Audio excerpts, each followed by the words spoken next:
Last class में पढ़ा था हमने मल्टीमीडिया प्रेजेंटेशन, उसके कैरेक्टरिस्टिक्स, जिसके 5 कैरेक्टरिस्टिक्स होते हैं: use of multiple media and non linear. Use of multiple media और नॉन लीनियर दोनों के दोनों हम पढ़ चुके हैं। आज हमें पढ़ने हैं जी 3 बचे हुए कैरेक्टरिस्टिक: इंटरेक्टिव, इंटीग्रिटी और डिजिटल रिप्रेजेंटेशन। तो वॉइस नहीं है, तो वॉइस आ रही है सभी को क्लियर? आ रही है sir.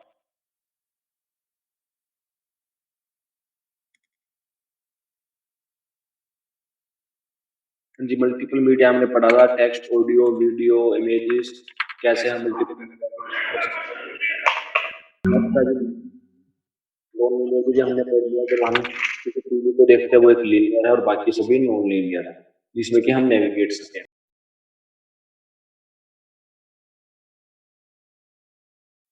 Next is third point है इंटरेक्टिव प्रेजेंटेशन। आपकी presentation, your presentation should B interactive.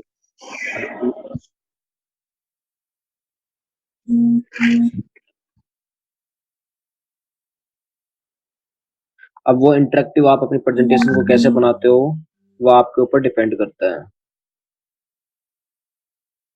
उसमें आप नेविगेशनल कंट्रोल्स भी दे सकते हो, यानी कि जो हमने अभी ऊपर पढ़ा था नॉन लीनियर प्रेजेंटेशन में, उसमें आप कुछ टेक्स्ट, कलर्स वगैरह ऐसे यूज कर सकते हो जो कि थोड़े से इफेक्टिव दिखे, देखने में अट्रैक्टिव लगे। That is interactive presentation.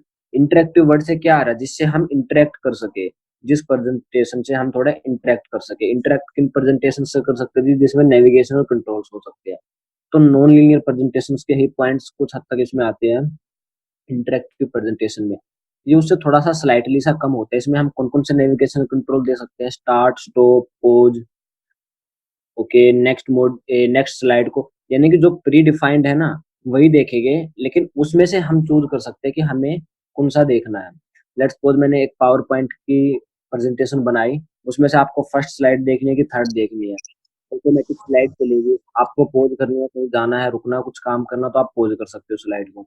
That is interactive presentation. जिस प्रेजेंटेशन के साथ आप इंटरेक्ट हो रहे हो, उसके साथ घुल मिल रहे हो, वो कोई भी प्रेजेंटेशन हो सकती है जिसके साथ आपका थोड़ा सा कंट्रोल दे दिया जाए तो इंटरेक्टिव बन सकती है। नॉन लीनियर में क्या था? नॉन लीनियर में हम बिल्कुल ऑफ द टॉपिक जा सकते हैं, यानी कि जो क्रिएटर ने नहीं भी बनाया ना उस टॉपिक पर भी हम जा सकते हैं। जैसे कि हमने देखा था कंप्यूटर, किया था हमने विकिपीडिया पे, और हम एक वर्ड से दूसरे वर्ड पे और दूसरे वर्ड से तीसरे वर्ड पे, और ऐसे करते करते कोई उसका एंड ही नहीं होगा, कहीं भी पहुंच सकते हैं हम। तो वो था नॉन लीनियर। लेकिन इंटरनेट में कंटेंट अभी भी वही है, जो क्रिएटर ने बनाया वही कंटेंट, लेकिन उस कंटेंट को हम अपने हिसाब से नेविगेट कर सकते हैं कि हमें पहले कौन से वाला पढ़ना है। जैसे कि एक बुक है, एक बुक में हमें पहले लास्ट वाला टॉपिक पढ़ना है कि फर्स्ट वाला पढ़ना है, फर्स्ट चैप्टर पढ़ना है कि लास्ट लेक्चर पढ़ना है, तो वो हमारे ऊपर कंट्रोल हो गया। तो यानी कि इंटरेक्टिव प्रेजेंटेशन में कंटेंट पहले से तैयार रहता है, आपको उसका थोड़ा सा कंट्रोल दे दिया जाता है, स्टार्ट, स्टॉप, पॉज, इन सब चीजों का। एक बार जल्दी से देखते हैं क्या लिखा हुआ है। A multimedia application which allows the users to interact with the ongoing proceedings in some way or interactive multimedia, जिसमें आगे आने वाली जो भी प्रेजेंटेशन है, जो भी कंटेंट है, उसको हम कंट्रोल कर सके आगे आने वाले को। Okay, for example in a slide show interactivity general consist of being able to control the pace. Pace means कि we have to go to the next slide और we have to go to the previous slide. The next level of interactivity is being able to control the sequence and choose where to go next. The same point. Next is media control. Control, as I already told you, start, stop, video, pause the video, search the text, search the content, search the slide, search the video, scroll, zoom the video. All these activities are can be categorized in interactive presentation. एक second रुकना यार, क्या बोल रहे हैं बच्चे बार बार? अच्छा, homework send किया। अनिमेश, अनिमेश मेरी आवाज आ रही है अब?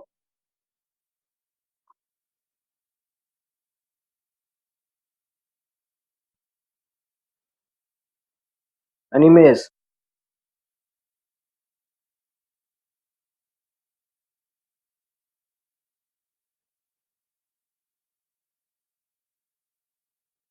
ओके।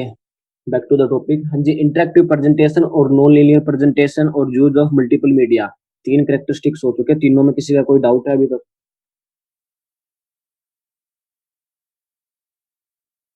No sir.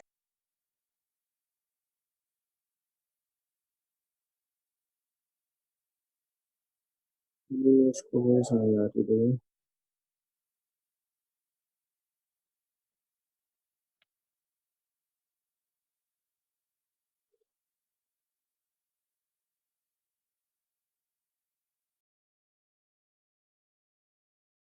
नेक्स्ट जी, डिजिटल रिप्रेजेंटेशन। डिजिटल रिप्रेजेंटेशन देखो क्या लिखते हैं एक बार। Multimedia requires instant access to different portions of the presentation. This is the best done inside a digital computer which stores data on random access device like hard disk, computer disk, etc. Random access device is one in which any location is the device may be selected at random. IT में पढ़ा था आपने random. The information on stored device is direct and approximately equal access time is required for each location. This is analogous to music CD. Digital representation, हमारी multimedia presentation should be in digital format. Presentation हम किसी भी format में दे सकते हैं, but it is preferred that we should go for digital representation. And the reason behind that, reason क्या है जी डिजिटल करने के लिए? नंबर टू जी, इसको रैंडमली एक्सेस किया जा सकता है। बाकी आप किसी भी मीडियम में स्टोर करते हो, मोस्टली मीडियम्स में जी हम रैंडमली एक्सेस नहीं कर सकते।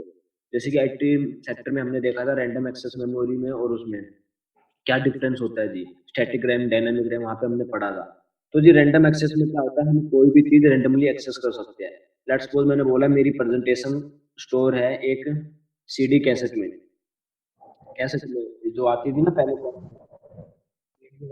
उसमें अगर स्टोर है मेरी मल्टीमीडिया प्रेजेंटेशन 7। सर आपकी आवाज कट के आ रही है बहुत।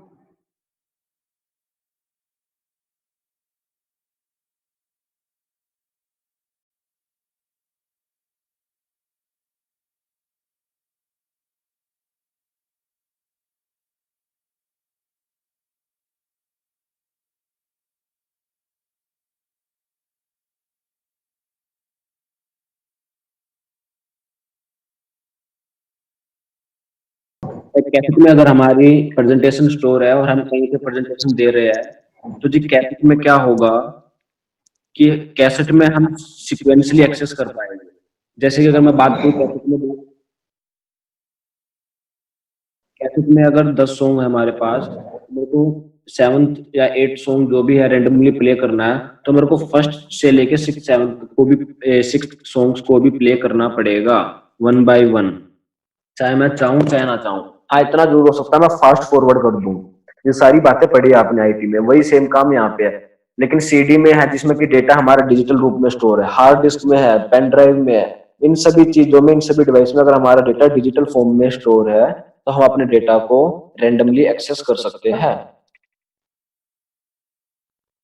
हाँ जी, बातें क्लियर यहाँ तक सभी को? यस।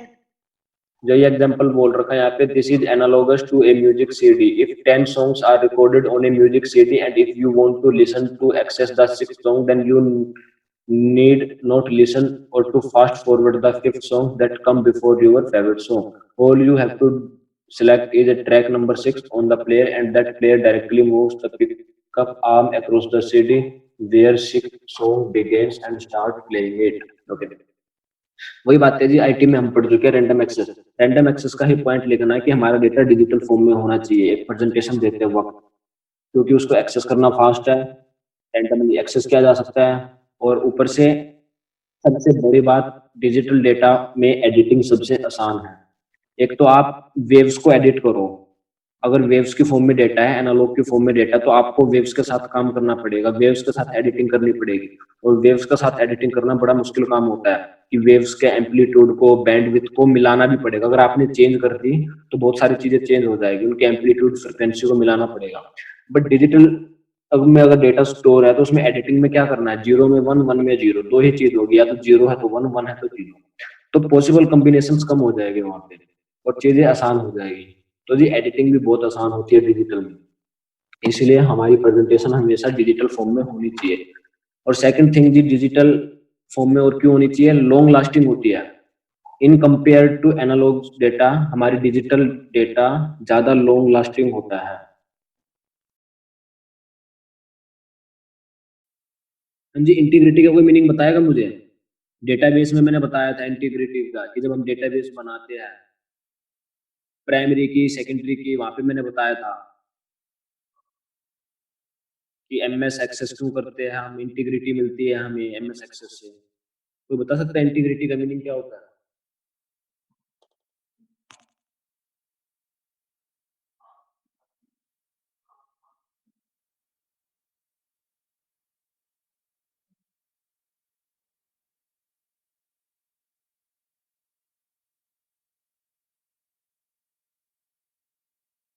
हाँ जी, कोई इंटीग्रिटी का मीनिंग बताएगा मुझे?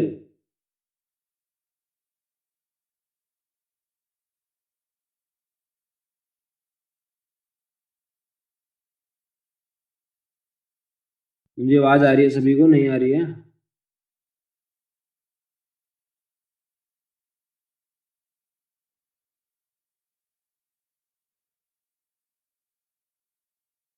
सर प्रॉब्लम तो नहीं होती? हाँ जी, प्रॉब्लम?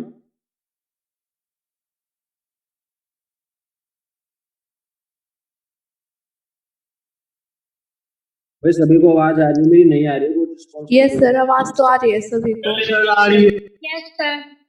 ओके, आवाज आ रही है, मतलब आंसर नहीं आ रहा है। सर आंसर नहीं पता।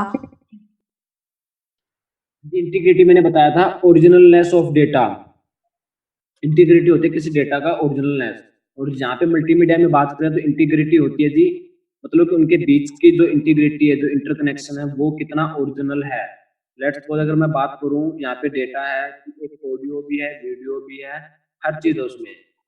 लेकिन अगर उस डेटा में से अगर कोई भी एक चीज मिसिंग हो जाए या आगे पीछे चले, कई बार आपने देखा होगा मूवीज में किसी में ऐसा होता है कि वॉइस आगे आ रही होती है, एक्शन पहले हो जाते हैं, एक्शन बाद में होते हैं, वॉइस पहले आ जाती है। तो मतलब कि सिंक्रोनाइजेशन अच्छा नहीं होता है मीडिया का आपस में। कई बार देखा हुआ ऐसा कि वॉइस आगे पीछे आ रही है, एक्शन आगे पीछे हो रहा है, हम बोलते हैं यार कि ये हो रहा है। या फिर डबिंग डबिंग वाली मूवीज में ज्यादातर देखते हैं कि मुंह के लिपसिंग पहले या बाद में हो जाते हैं, एक्शन या वॉइस आगे पीछे होती है। तो हम बोलते हैं जी बड़ी खराब डायरेक्टिंग की है, ये की है। तो वो होता है जी सिंक्रोनाइजेशन। डिफरेंट मीडिया का अगर सिंक्रोनाइजेशन अच्छा नहीं है ना आपस में, तो यानी कि इंटीग्रिटी को हम अचीव नहीं कर सकते। इंटीग्रिटी होती है डिफरेंट मीडिया का आपस में सिंक्रोनाइजेशन। लेट्स सपोज एक वॉइस है, एक वीडियो है। वीडियो किससे बनती है हम पहले डिस्कस कर चुके हैं। बहुत सारी इमेजेस को अगर फास्ट हम मूव कराएंगे तो एक वीडियो बन जाएगी। ओके, वीडियो बन गई।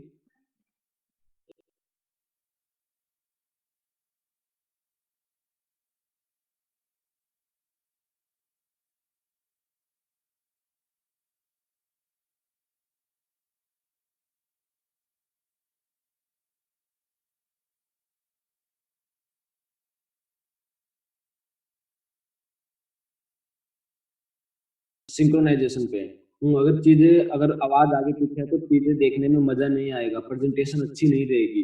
इसलिए प्रेजेंटेशन में सभी मीडिया का आपस में सिंक्रोनाइजेशन एक साथ होना बहुत ही अच्छा है। अगर वॉइस आगे आ रही है, वीडियो पीछे चल रही है, या फिर वॉइस और वीडियो आगे आ रही है, लेट्स सपोज कोई प्रेजेंटेशन नहीं दे रहा, उसमें टेक्स्ट पहले आ रहा है, वॉइस बाद में आ रही है उस टेक्स्ट की, या फिर वॉइस पहले आ रही है, टेक्स्ट बाद में आ रहा है, यानी कि कोऑर्डिनेशन आपस में सिंक्रोनाइजेशन अच्छा नहीं है अगर मल्टीपल मीडिया का, तो इंटीग्रिटी खराब रहेगी। इंटीग्रिटी तभी अचीव की जा सकती है जब हमारा सिंक्रोनाइजेशन या फिर कोऑर्डिनेशन ऑफ मीडिया एक्यूरेट होगा एकदम। चलो पढ़ते हैं उसके बारे में क्या लिखा हुआ है एक बार जल्दी से। This means that although there may be several media types present and playing simultaneously, they need to be integrated or part of a single entity which is in the presentation. वही same thing, multiple media का synchronization होना चाहिए। अगर वो simultaneously play हो रही है multiple media तो। Okay, next point is, we should not be able we should not be able to separate out the various media control them independently, rather they should be controlled from within the framework of presentation. Okay, next thing जो बोली गई है यहाँ पे कि अगर multiple multiple media को आपने सिंक्रोनाइज करा भी रखा है और आपने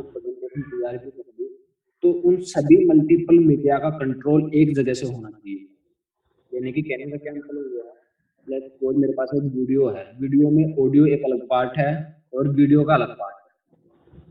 अगर मुझे उस वीडियो को कंट्रोल करना है, लेट्स सपोज मुझे वीडियो को पॉज करना है या वीडियो को आगे पीछे करना है, तो मेरे को दो कंट्रोल मिलेंगे। यानी कि मेरे को दो कंट्रोल मिल गए, लेट्स सपोज अगर मैं बोलता हूँ लेफ्ट एंड राइट, ये कंट्रोल हो गया जो मेरे पास ऑडियो का। यहाँ पे ऑडियो के कंट्रोल दिए गए मेरे को, प्ले बैक पॉज के, तो यहाँ पे मेरे को दिए गए हैं वीडियो के कंट्रोल। अब मुझे वीडियो को अपनी प्रेजेंटेशन को पॉज करना, तो मैं क्या करूँगा, ऑडियो पे पहले तो पॉज करूंगा और फिर वीडियो को पॉज करूंगा, तो दोनों में फिर से क्या होगा, सिंक्रोनाइजेशन की प्रॉब्लम आएगी। ऑडियो को अगर मैं प्ले करता हूँ और फिर वीडियो को करता हूँ तो फिर भी आगे पीछे प्ले हो गए। या फिर अगर लेट्स सपोज अगर मैं वॉइस कम करता, स्पीड ज्यादा बढ़ाता हूँ, मेरे को थोड़ा फास्ट फॉरवर्ड चाहिए, मैंने वीडियो को फास्ट फॉरवर्ड किया 1.5 टाइम्स, यानी कि 1.5 टाइम्स मैंने स्पीड बढ़ा दी वीडियो की, लेकिन ऑडियो अभी उसी स्पीड से चलेगी, ऑडियो स्पीड पे ही चलेगी अभी भी, तो ये दोनों में फिर से कोऑर्डिनेशन बिगड़ जाएगा।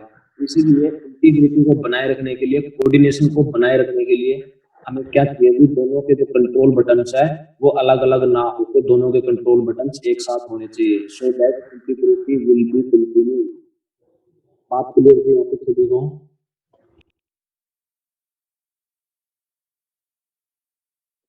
जी बात क्लियर सभी को, कोई डाउट यहाँ तक?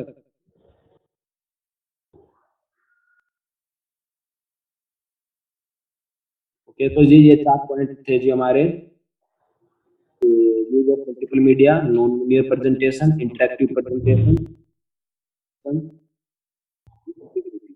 अगर ये 5 कैरेक्टरिस्टिक्स हमारे प्रेजेंटेशन के अंदर है तो हमारा प्रेजेंटेशन भी इफेक्टिव होगा।